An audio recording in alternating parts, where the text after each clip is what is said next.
It's always a practice of being centered and grounded and knowing what's best for the life that you're living, and work is just a part of it. And by being an executive who brings authenticity to the table, there's more to be had there than somebody who has the right resume, who says the right words, and has managed to construct or conduct the right jobs and skill sets that make that role easy to fit them into. Welcome to the True Leadership Podcast, where we sit down with executive leaders to explore what leadership really means through the lens of their stories, their wins, their struggles, their vision, and their lessons along the way.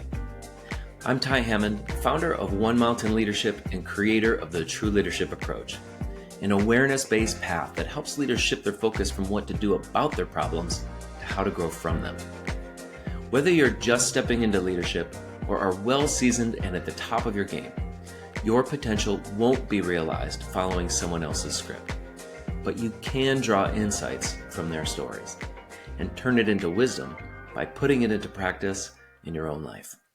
Welcome to the True Leadership Podcast, where we explore the essence of leadership beyond tactics and performance by sitting down with executives to hear what matters most to them. I'm your host, Ty Hammond. Today's guest is Rik Walters. Rik is a fractional CMO and full-stack go-to-market leader who helps B2B SaaS companies turn strategy into predictable, scalable growth. With deep expertise across product marketing, demand generation, and AI-engineered go-to-market systems, Rik builds the engines that drive conversion, retention, and revenue at every stage of scale. He's known for bringing clarity and rigor to high-growth environments, aligning product, marketing, and sales into a single system of execution. A thought leader on AI and data-driven marketing, Rik helps founders and executives transform complexity into leverage, creating faster sales cycles and a pipeline leadership teams can trust. It's a pleasure for me to have Rik on the podcast today. Welcome to the show, Rik. Great to be here. Thanks for having me. Fantastic. Always starting here with this question. Every leader has a beginning, of course.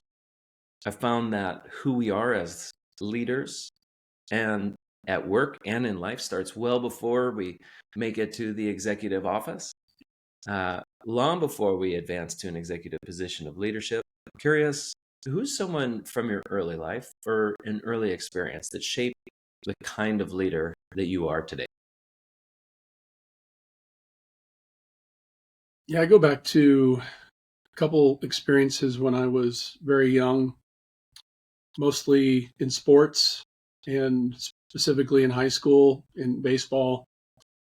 Had a very great coach who believed in me, trusted me, supported me as captain of the team. And I was humbled by it because I think anytime you become a leader, it is humbling because you are responsible for that role. And I took that very seriously. I didn't know what it meant. So having a mentor like that coach really inspired me. I've had others along the way, but I've always looked for mentors. I've always looked for others to guide me so that I don't take it as an ego trip or something that I deserve. I think it's something that people make you a leader. You don't get to choose that. So what was it about this particular coach that you feel like really stands out for you in that early experience? Yeah, at an early age when you're susceptible to doubt and worry and lack of experience, to have somebody that sees something in you that you don't see is pretty amazing. And it gave me an inspiration to live up to it and to better myself, not to take advantage of it. Being named a captain of a team is not necessarily so, because the team nominates you, the coach doesn't pick. So that was really something that after being on the bench the first 2 years of high school and then being the captain going into my junior year, while that was a very long time ago, it still really resonates with me today that when people trust in you and inspire you and see something in you that you don't see, it really makes you want to live up to that. Well, I appreciate so much of what you said there, in particular, the having something reflected back to you about you that necessarily you haven't seen yet. My curiosity is how that might fit into our conversation later on. Of course, in this podcast, we're exploring the essence of leadership, what I call true leadership. And of course, that means different things to different people. I'm curious what true leadership means to you. When I hear those words, it makes me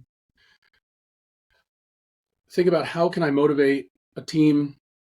How can I bring people to, say, the next level of their career and improve their experience in a job and much less in a company? But then how can I better the company by having that teamwork benefit the overall production and outcomes that a team is associated with? And usually it's not something that you're entitled to nowadays. It's really something that you have to earn all the time. And that true leadership to me is the fabric of a team, and that group of people that are associated with that leader are, to me, the fundamentals of a true leadership foundation. So, what makes a true leader then? What makes a leader that is able to harness that energy collectively towards a common vision? When I've seen it in others, those that I've sought out as mentors and been inspired by, and I've seen it in myself when it's been reflected on my team, is inspiring people to do what they may not have thought they could do, and providing them the trust and the foundation to believe in themselves and think differently about how they do their work, how they view themselves, and how they conduct themselves in a business, as well as their future aspirations. I've always asked people that are on my team, what do you want out of this job? What do you have as a career aspiration, and how can I support that? And I've been very surprised, not that I've heard back that thank you for asking that, but how often I hear, wow, nobody's ever asked me that. And it's because I've had good leaders that have supported my ambitions, and my ambitions can be being a CEO, or they can be being an entrepreneur or a startup founder. But without people to support that, and without those that have gone that path to help you see what's possible for you, it's not something we can go on a journey that we can go on alone. And for those around me, I want them to feel like they have a path to their own aspirations and their own career goals and objectives. What I really appreciate about that, and the addendum that we put on there with the second part of the question, is that it seems to me fairly common, let's say, that someone might articulate that leadership is about, getting the team to work towards this common goal. But as I asked you, what you reflected is it's not just a care about getting everybody to that common goal. It's a care for the individual and their own experience and their own, even what it sounds like may be independent of reaching that common goal. There's really an allowance to hold both of those things. Like, here is this collective thing that we're working together, and I recognize that there's this individual here that has their own journey and their own professional trajectory. Yeah, that's right. I really reflect into sports a lot, and maybe even the recent World Series, where you saw the dramatic individual contributions on a team, but everybody had to contribute, whether it was catching a ball, throwing a ball, hitting a ball, etc. A lot of individual contributions play into a team and into a final outcome. And those final outcomes, let's use the business analogy of reaching an objective, hitting a forecast number, my world driving pipeline to hit the revenue targets that a company has promised the board that they would do.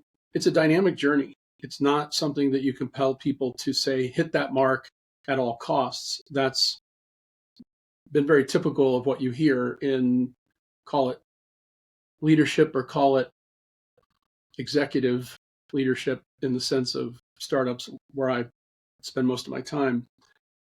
There has to be an understanding of the dynamics of a person of a human, and what we are going through in our personal lives affects everything. So if people are grounded and they're happy to come to work, they're motivated, they feel trusted, heard, and they are supported, even if they have a bad day, there's a level of grace there that doesn't really exist much. It's not talked about. And it's only because I mentioned some mentors, but I've also seen some of the darker contributors to the path that have taught me probably more, if not as much, about what not to do.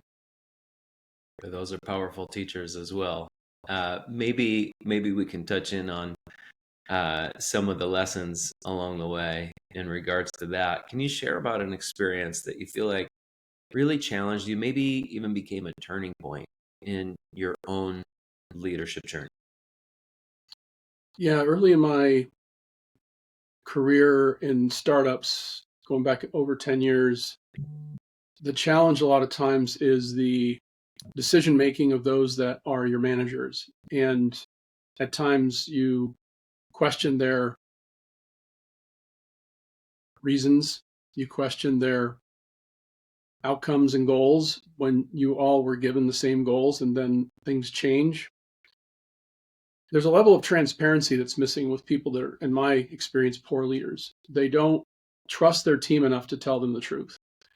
And that lack of truth and hidden objectives, we can call it politics, inside of a business are toxic. And those toxic environments, I saw the outcomes. People leave, turnover is prevalent, and objectives are missed. And the blame should go uphill and it goes downhill. And when I see that, I know what that culture looks like. And so it's an endeavor that I put on myself to never replace transparency, trust, and honesty with people over objectives and goals, because they have to go together. They don't live separately. Was there a particular moment or an experience that arises in your mind where this sort of solidified, or is it something that is more Oh, emerged? there's a definite exact moment. Going back about 8 years, a company where we were short on some of the goals that we had, which were metrics, and my manager asked me to game the metrics, and I related to him that that's not going to change anything. The bottom line is we need to hit our opportunity targets, and this other metric is just a vanity metric, and it's something that if it's spoken to properly in the overall strategy, that it should be fine. And he was my manager with more experience than me, and I was tempted to just not say anything, but I knew what damage would happen if we were to go through with what he said. Well, he called on a holiday weekend for one of the people that worked for me that I managed and myself to do exactly what he asked us to do, and that he said he would cover us and that there would be no fallout. Well, there was fallout, and he didn't cover us. And that immediately broke the trust. 3 months later, I was gone. 4 months later, the other person was gone, and then a group of people were gone. And it just took that incident. And I didn't say anything to others about it, but it was known that, well, Rik and this other person wouldn't do that. That doesn't make any sense. And even the senior leader in sales came to me, who was very upset because he knew what it was. It was an exercise in changing some numbers to make other numbers look right. And that report was going to the board. And it was really a fractured relationships. The good thing that came out of it was, because I had worked very hard to be trustworthy and to have integrity, the sales leader was my reference for the next 2 years of work and was very, very much on my side. So, but it doesn't feel right. It doesn't help in the moment that it happens. And that was the worst one for sure. Boy, trust is absolutely essential. I mean, there's all the books on it, but we know mostly through the experience of what it is like to have trust in an experience and what it is like to not have it there, and it is just night and day. So, thanks for sharing that story. And I'm imagining that experience has inspired you to lead in a different way. You know, what we're talking about here, of course, you've brought up a couple of different words: integrity, transparency. All of these things require growth. At least in my mind, in my experience, they come hard won, if not at least through some difficult experiences. Thinking about your journey over the past few years, I'm curious, what's been the most valuable investment that you've made in yourself and your own growth to ensure that you continue growing as a leader and as a human being? Yeah, it's been working on myself as a person, not thinking that leadership, executive presence, managing a board, managing your manager, all those terminologies and tactics that are out there, those didn't benefit me as much as just making sure that I'm grounded and I understand myself. Because the unique thing that if they hire me or another 15 different people, there's the individual, and that individual brings a certain quality or inequality or a lack of experience or a great amount of experience in the specific area where they want that person to succeed in the business. And so focusing on the knowledge of myself, it's amazing when you go through life and you think you know yourself, but it's always a journey. It's always a practice of being centered and grounded and knowing what's best for the life that you're living, and work is just a part of it. And by being an executive who brings authenticity to the table, there's more to be had there than somebody who has the right resume, who says the right words, and has managed to construct or conduct the right jobs and skill sets that make that role easy to fit them into. But when they get there, and we've talked about other people and the people that you manage in a leadership role, that dynamic changes everybody. You don't walk into a perfect world of everybody that's in every role ready for you to walk in and take over and give you thumbs up and approval. You have to earn it. And you also have to be sincere and know who you are. And that integrity level, it's easy to talk about, just like trust is. It's earned. And my current role or previous roles, I would say over the last 2-3 years especially, I've learned that without me bringing the best of me to the table, the title isn't mine until it's kind of handed back to me. I think we hear these kinds of things so often: be the best me, bring, really be my authentic self, know myself. What has actually helped you the most with knowing yourself so that you can actually trust in simply being yourself? Yeah, it's hard to put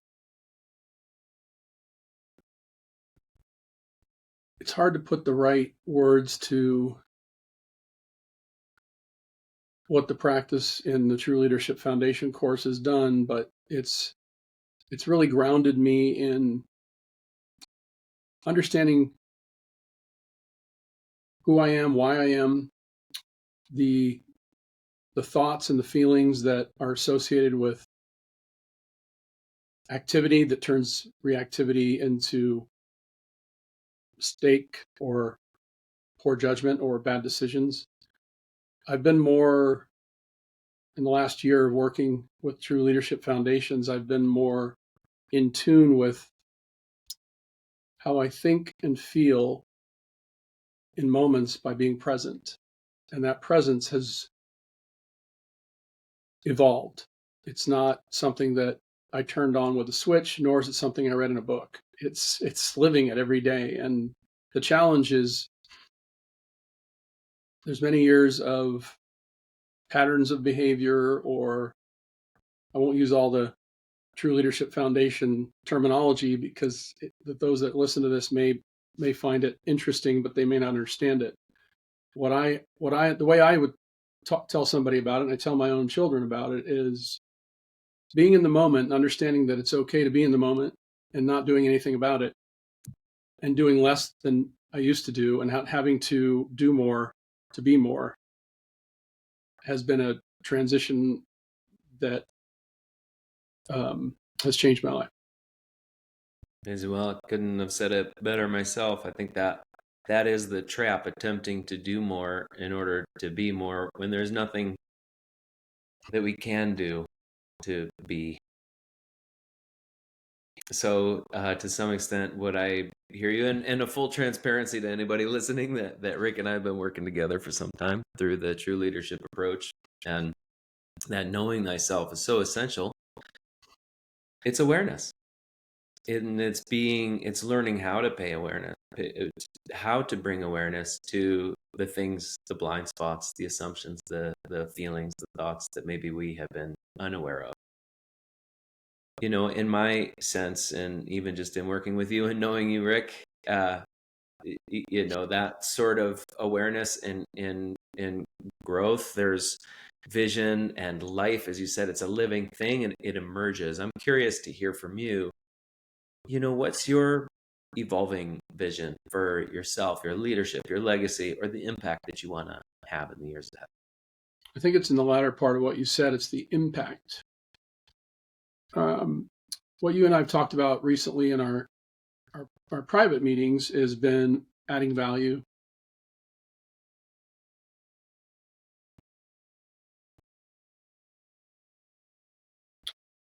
Yeah. Adding value and being present is a challenge with so much outside information creating reactivity across the world. And it goes back to one of the things, and I didn't mention this, but one of the powerful things I learned when I was at Apple.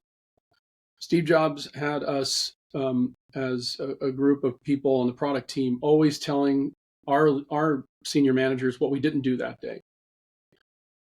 Doing less and focusing more didn't hit me at the time because it's so easy in any given, let's just use my world of technology, to overemphasize activity, action, getting things done, etc. But if you get 5 great things done this week, Jeff Bezos talks about it too. You've made a difference.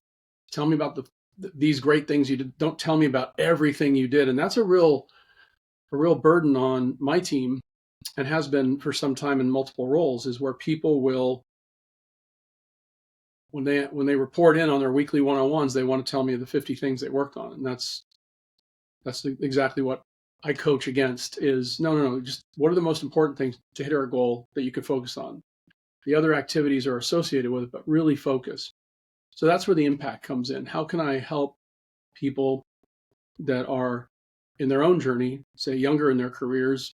They don't have to be young, they can be older, but where they are in their careers, to think about their impact to themselves, to their families, but also to the world of work, and not reacting to the distractions out there in the world that all of the communications devices, et cetera, make us tone to do. And then how can we keep it close to home? What can we actually do anything about, much less nothing about?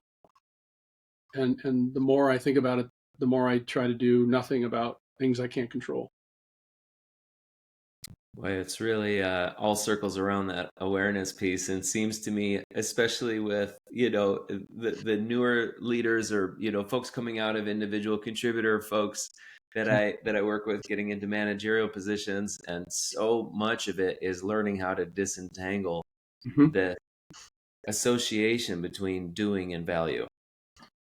And this misinterpretation, or this misunderstanding that my value or my impact is in the quantity of things that I'm able to accomplish in a day, as opposed to, as you say, that you know, really determining what the impact is, and of course the way that I do it, not even just the outcome of the thing that I do, but the outcome of the way and the impact of the way that I am in the doing of it.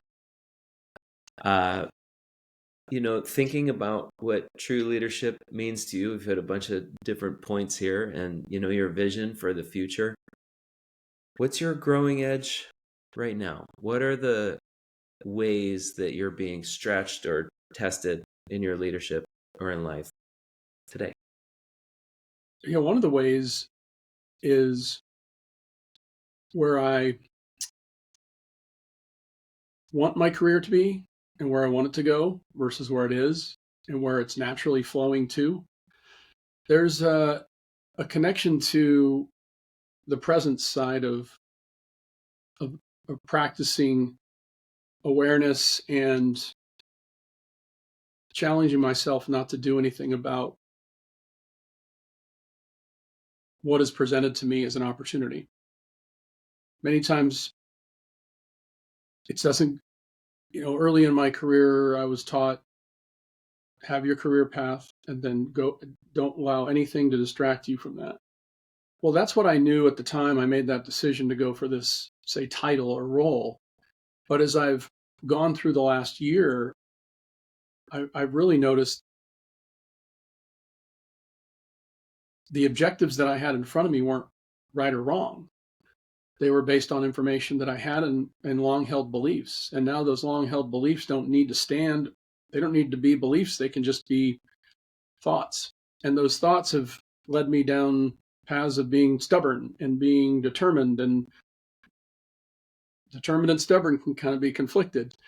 And where I've really let myself allow opportunities to come my way. What I mean by that is titles and roles that I didn't think were my path. And so as I think about where the future goes, I have a career path in the sense of what I bring to myself by my capabilities. But what I don't know is what I don't know about those opportunities. And that's not common for people in my position to say. There are things we all don't know, and that's the future. And right now, I'm doing the best with what I have, and I'm doing work that a year ago I wasn't doing, especially in AI, especially around product marketing and product management. I'm being presented with areas of opportunity that are just flowing towards me, and I'm accepting them. And that's a new way of thinking for me. It's not right or wrong. It's just okay, and I'm just allowing it. And maybe that's not executive presence, but it's me. Well, to me, I just want to say it strikes me as something that's particularly courageous in a world in which, as you say, the messages that you got when you were younger were, pick the path and state what you want to do and drive relentlessly towards it. The challenge that I find with that, while there's, the discipline towards an end Mm-hmm. and all of those things are, really worthwhile and respectable to their own degree, is that it can cloud in some ways listening to what else is there, where the energy is, what the opportunities are. And just as you were talking, it made me think of that little adage of, you have to let go of who you think you are in order Mm-hmm. to become who you are actually becoming. And, I think that there's no small amount of courage that comes with being willing to look at the beliefs, the assumptions, the thoughts that we carry, and how that may limit us in what we think is possible and what our own potential is. So I really appreciate that reflection. So this last question is a little bit more of an invitation. You have the time and you have the space here to offer to our listeners whatever it is that's most in your mind and heart to share right now, anything at all. Take your time. The floor is yours. So as I think about leadership, it really applies to a lot in our lives as parents, spouses, brothers, sisters, and of course, leadership in work and leadership in the world, depending on how big your role is. But whatever your role is, leadership is present in everything we do. We're seen, based on how our position in life, whether it be monetary or whether it be a position of title, it's a responsibility to do the best you can and be the best you can. And I find myself many times humbled by that life has given me opportunities, but I've had to take them.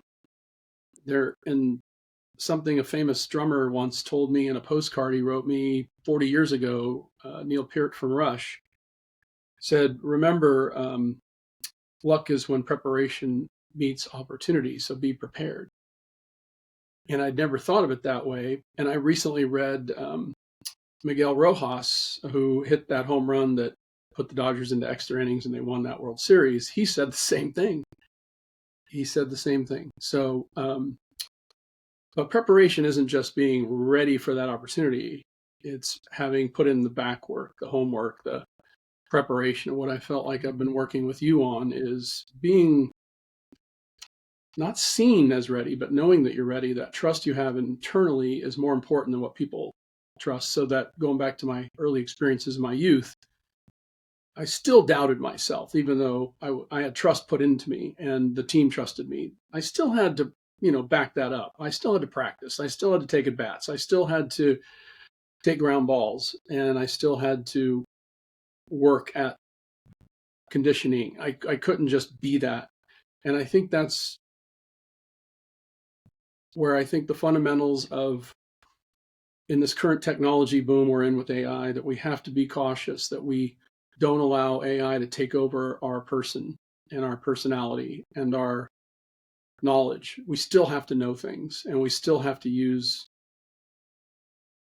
the opportunities, our positions, and where we are in responsibilities in life to take advantage of them and be the best you can be, whether you want to be a mother or a father, or you want to be a great business partner, or you want to be a great son or daughter. You still have to want to do your best. And there's not much anybody can tell you, but be the best you can be and not be somebody else.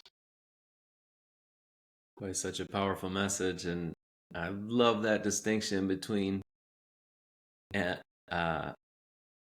readiness and preparation. And just as you were speaking there, and I think this comes back around to what we've been chatting about here and thinking about, you can prepare only for what you anticipate and expect. Mm-hmm. But readiness is how we meet the unknown, is how we meet the curveball, is how we meet the stuff that we didn't anticipate and we don't expect. And that's a different approach to things altogether. The combination of those things, of course, potentially leading to that particular moment of opportunity. Well, you've seen that a lot with me this year. Opportunities taken away and given back, and then given differently and then separately. But the whole opportunity I've had this year where I'm at has been because I was ready, not prepared. It was out of the blue, and it was work I hadn't done in that capacity before, but I was ready. And I've had to be ready through multiple challenges this year. And while it's hard to accept them sometimes, and it's also hard to want those opportunities in the sense of, well, that's not what I had planned. You'd be surprised at what's possible when you just do it anyway. Such a strong and wise message. Rik, I so appreciate the wisdom that you've shared here today with me. I've gotten so much out of it, and I'm sure that whoever listens here is equally going to benefit from what you've shared. Thank you so much for being a guest on the True Leadership Podcast. I enjoyed it. My pleasure. Thanks, Ty.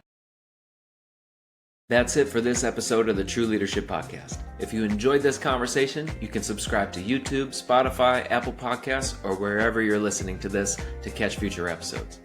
This conversation was brought to you by One Mountain Leadership, where we help leaders grow the capacity, confidence, and presence of true leadership through the True Leadership approach. To learn more about the approach, our offerings, our community, and how we can help you realize your potential in both leadership and in life, visit us at onemountainleadership.com.